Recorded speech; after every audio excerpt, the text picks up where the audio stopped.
Hi, and welcome to the Your Story Studios podcast, a podcast where we talk about all things content creation. Today, I am joined by a man who needs absolutely no introduction. But for those who don't know who you are you and what are you doing here?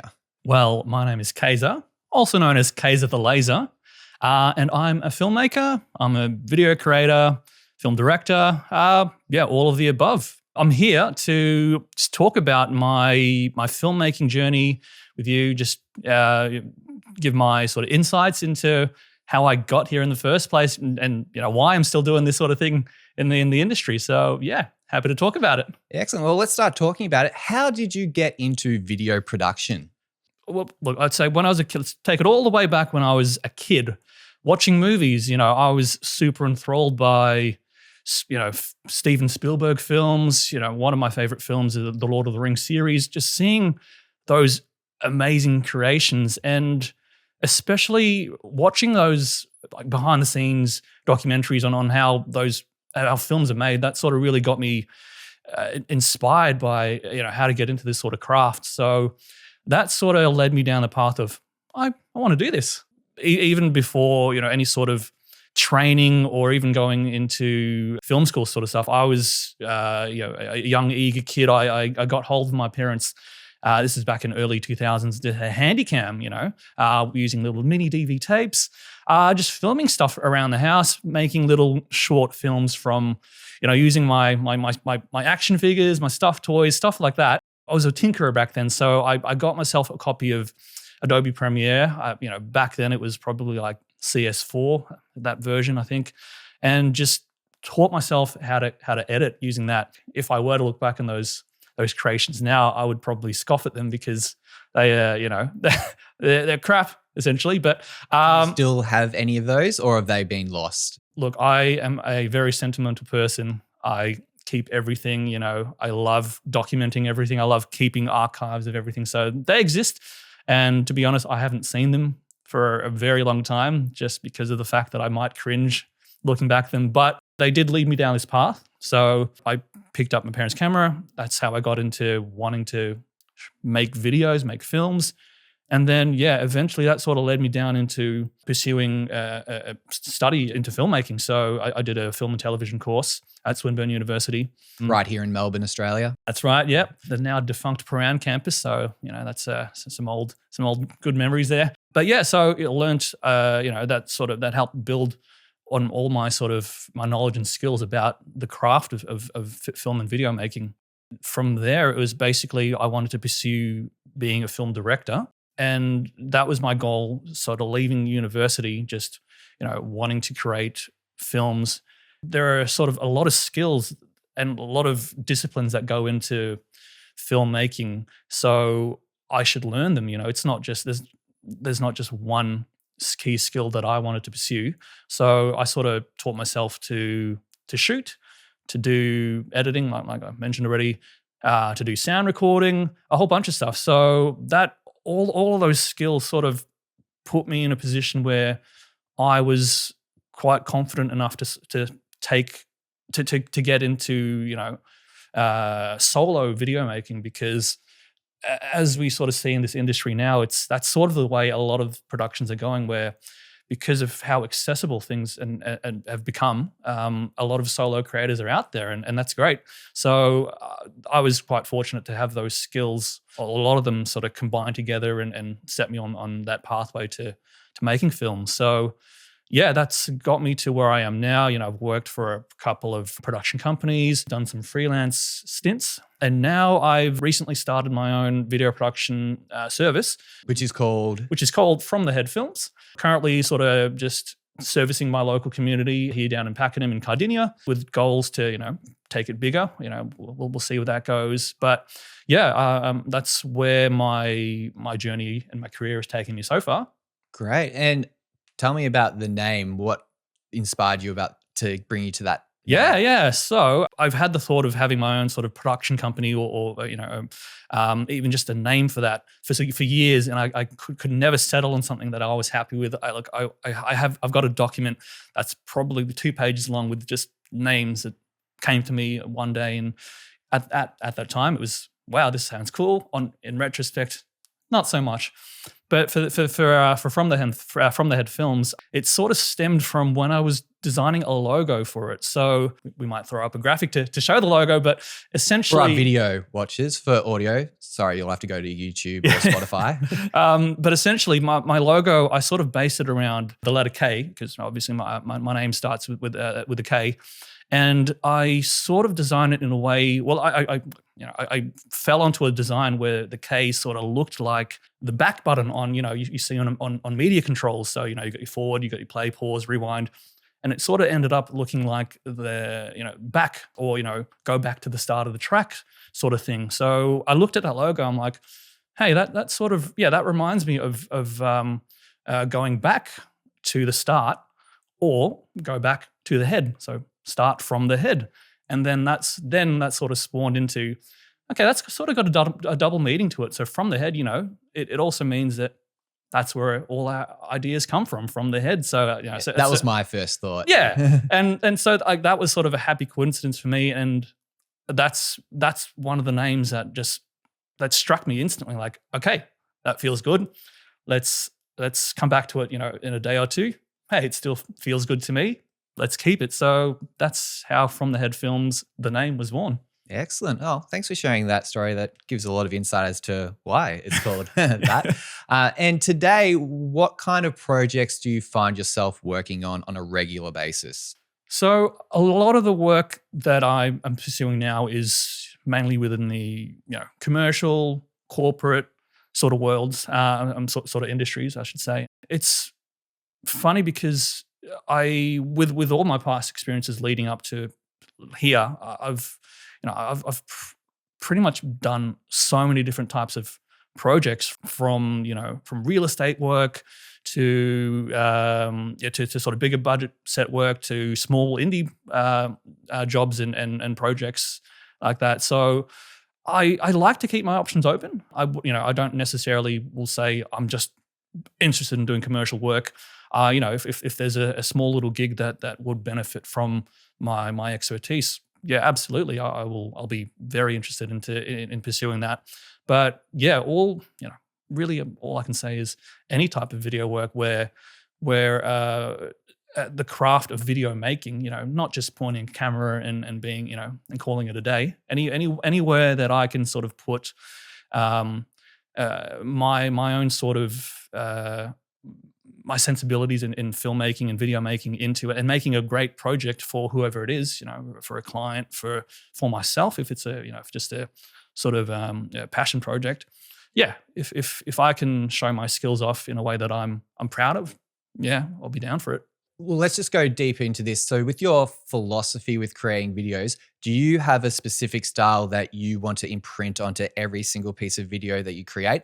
Or are you listening to the client and hearing, oh, this is their branding, this is what they want, and you just basically shoot the video monkey and edit the way we want you? Nice. Yeah. Or if a client wanted you to do that, would you then have a conversation with them and say, well, this is what I would suggest, and then we go this way? Is that something that you would be doing? Yeah, I guess it is. Look, maybe I can start with what my preference is. Certainly, my preference is where I have a client that I'm able to sort of help shape and steer the direction of the creative and result in something that firstly hits their brief, but also surpasses what they were expecting in the first place. You don't always get that with people you work with, and there are some cases where it is just, like you said, go in, shoot it, edit it, make it look nice, done. Thanks for your input. So yeah, but no creative input, please. yeah, I know that's their side of things. But yeah, look, again, I'm open to any sort of work, but I do always, I think it is in my philosophy that I do always try and instill some of my own sort of my own creativity into it. Whether it's really warranted by the client or not, I'll find a way to put it in there. Whether it's something visually on the day, like if just sort of improving the image, the picture, because your my role on the set would either be directing or being the cinematographer on the day, and the client really is not too hands-on in that department. So, I can bring my expertise and make the shot look pretty. Or in the post-production side of things, I can, I can make a really banger of an edit for them that, again, they Lots of whip pans and cool transitions. there are those instances where like a client would give their own music track that they wanted to use, and I might think it's not that great. So, I would probably It's copyrighted as well. That's right. Yeah. It's something they've ripped straight off YouTube. So I would probably go back to them with something that I creatively know that is going to work a lot better. And most of the time, thankfully, they have agreed, and especially after seeing the finished product with all of my input being allowed to flourish. So, but I guess to sort of answer your question, I do try and have some maintain some of my creativity. But look, I take work where I can get it. Sure. And the work that you want to do in the future, talk me through that. Yeah, so through From the Head Films, I certainly, it is just still a small business recently launched. I want to take that to bigger places, attract bigger clients and just continue expanding the business. I can't say at this stage that I was looking to, start a massive production company. And this is sort of just started as a outlet for me to just, continue creating essentially. Like I still do contract work for other people. So that's still an outlet where I can generate income and also, do some work. But through my own production company, I want to show off all my skills that I've learned. This is my chance to now be the lead driving force behind all the creations that I make. I don't have to answer to anybody else really. So it's luxury to have. Yeah, exactly. And I feel that at this stage in my career, I've earned that right now. So I can pursue that, and I want to pursue that more. And then on the other side of things, so thinking back to where I all started in wanting to make films. So I've made short films, passion projects in the past, and those have been great. Those have been some massive learning experiences. My sort of long-term career goal is to want to be a feature film director. Awesome. And in the future, are you wanting to stay in Melbourne, Australia, or would you look at relocating to fulfill your future passion? Yeah, that's a question I've had in my head, sort of, just in the back of my mind for a while. I think just in terms of where I'm at in terms of family life, I'm going to stay firmly planted in Melbourne for the foreseeable future. I've just had a kid recently, so congratulations. Well, thank you. But that means we're not looking to go off anywhere soon, and we've settled in Pakenham. We've got our house there, so yeah. For now, I think we're good. Where we're at, I still my work has taken me to other places in the past, but always, of course, coming back to home base essentially. But yeah, I think staying in Melbourne is where it's at for me, unless a major opportunity comes up. I'm not sure, but when it comes to that, we might have to reconsider. But that's only if that opportunity is going to align with my goal of being a feature film director. So if the stars align and something good happens there, then that's worth it for me, then possibly. But I think we're staying here for now. And what's your current thoughts on the Australian feature film industry? Yeah, that's a sort of interesting topic to discuss. And probably a whole nother episode. Yeah. But look, for a sort of quick summary of that, and a lot of my peers as well who do. Who are in the narrative filmmaking business, I think we have the sort of thought that it feels quite small, and for me personally as well, a lot of the films that I have been inspired by have been Hollywood productions and big international and projects. So that's probably influenced me a lot more than a lot of the Australian films. I have seen Australian films and I do support the Australian film industry, but my passions probably stem from wanting to go bigger, international stage on, sort of supporting that. It doesn't seem like a lot of funding opportunities have been quite available to many filmmakers in Australia. There are certainly some that have been successful, but I think the opportunities there, or I should say here in Australia, have been quite limiting from my point of view. So I would like to see that change, and I know that with Vic Screen, the film body here in Victoria, I think they have started to push towards that change to be more diversified, to really sort of be more accessible to a lot more filmmakers. So I'm quite happy for that. And so, yeah, I would like to see things improve and get better, and hopefully that does affect me in a positive way. You can be a part of the positive change. Hopefully. Excellent. And to finish today's episode, Kaiser, do you have any words of wisdom?